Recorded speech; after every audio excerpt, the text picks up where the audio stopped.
You will come back, my friends. Skirt.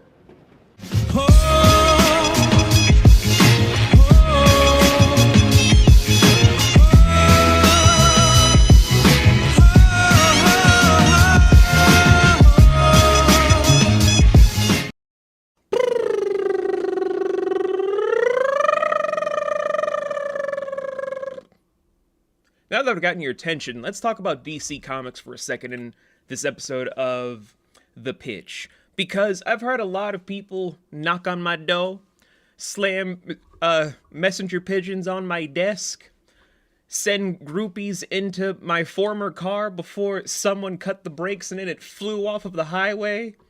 I will not explain my miraculous escape, of course, but let's just say a lot of people are gonna be indebted to me for a very long time.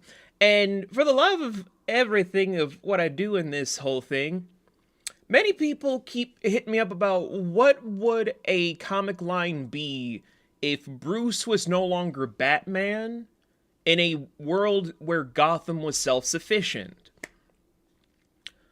Well, for the first time ever, this pitch episode is going to be pitching a comic line known as Cowl PD. Cowl PD would be an Elseworld story, obviously, which means everything I'm going to be saying, do not consider it canon unless you want it to be in the overall verse of the multiverse of DC. So, Cowl PD, how would this kick off as a pitch idea? Well, first and foremost, Bruce has to not only give up the cowl of being Batman and leave the Justice League and whatnot, but he also has to let all of Gotham know who he's been this entire time. Not his children, just him. Obviously, people will be connecting the dots about who Nightwing and Red Robin, dumbest superhero name, Red Hood, and many other Robins have been throughout that whole entire thing. Not everyone will be exposed, like Barbara won't be just outed as Batgirl. Cassandra Cain won't be admittedly revealed to be the new Batgirl or Batwoman, whatever. Stephanie Brown won't be revealed for who she is. Not everyone will be revealed unless they choose to. And I know everyone's just being, like, typing in the comments, but if you can't just do this, then everyone would just try to ostracize Bruce Wayne. Not necessarily. Because a good writer doesn't try to just do grimdark for grimdark's sake. That's a Zack Snyder-based writer. No, instead put it to where this Elseworlds universe actually understands the weight that comes with mental instability. Where Arkham Asylum, now that people know who Bruce Wayne is, are now fearing for their lives because without the cowl holding him back, where everyone knows who he is, they're going to be treading lightly because a lot of villains in Batman's Rogues Gallery, from many things I've heard through the grapevine, technically already know that he's Bruce Wayne. They just don't say it because without it, what's to stop him? That's the thing you could explore later on if there's an itch later on in this mini-series. If you want to continue it into a new Elseworlds universe, who knows? But I know you're probably just like, I know this is like a whole unscripted thing where you're just jibber-jabbering, but where does the Cowl PD part come into play? Well, I gotta skip over all the interesting bits that would make this whole thing flesh out, and go into Commissioner Gordon just knock, knock, knock on Bruce's door. Sees Alfred Pennyworth, still alive in this continuity. He's still alive. And just going in to meet up with Bruce because maybe Commissioner Gordon heard from Barbara about everything Bruce has done, and then reviewing the case cold file for how Joe Chill killed his parents and correlating it to why Bruce became who he is and how Gotham really just dropped the ball on mental health because Bruce was just an 8 to 9, sometimes 10 to 12-year-old boy in Crime Alley that lost his parents, and no one in Gotham helped him. No one was really there for him, so if he took action that way, maybe him becoming Batman was Gotham's fault. He and Bruce have this big heart-to-heart, they talk it out, they do a little rippity-rap. But at the end of the day, Commissioner Gordon knows that Gotham needs to be protected at all cost.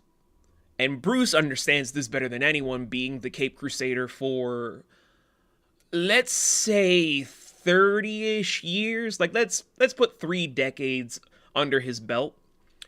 Like, just 30-ish years on the job, Bruce being potentially pushing 50. Like, maybe middle age would be the part where he would just try to slow down, and instead of passing on the cowl to his kids to do all this. Again, stuff I'm skipping over to make this into the whole big thing you're here for.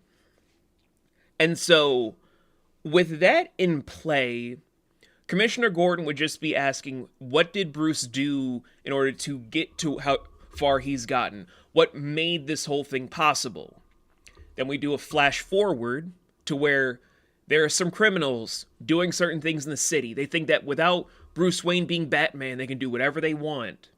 But there are people in the shadows, where it's just leading you to think, oh, is it the League of Assassins? Is it the Court of Owls? All of these things rushing through your head. Maybe it's the people that work for Father Blackfire.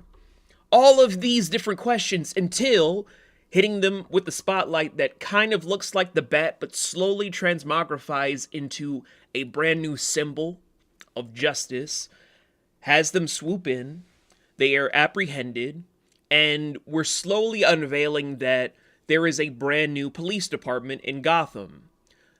Cowl Police. Each person being trained by Robins, Bruce, even allies to the Bat family, maybe with Bruce with a wedding ring on his finger. You could probably lead into him being married to Selina Kyle at this point, because fuck it, why not? And then we're following this mini-series, maybe 8 issues, about how the Cowl PD is slowly becoming a forming unique format into the whole Elseworld, and then you bleed that into other different lines for the comic books, for how DC would do this whole branching out of civil heroes, making the heroes not just these monumental gods, but pulling it back to let the civil servants do what they can, but learning from the heroes that inspired them. It's an inspiring line that DC would make billions on. But what other lines could I do? Well, I'm gonna let it cook for a hot minute, because next month we're gonna be doing some more stuff for the penultimate time when it comes to anime for Bleach by Tyle Kubo. I don't know how to say your first name, so I'm just gonna say Kubo-san. And I have thoughts. I have some big thoughts. Boom, you feel it when I walk in the room. The shiver up your spine.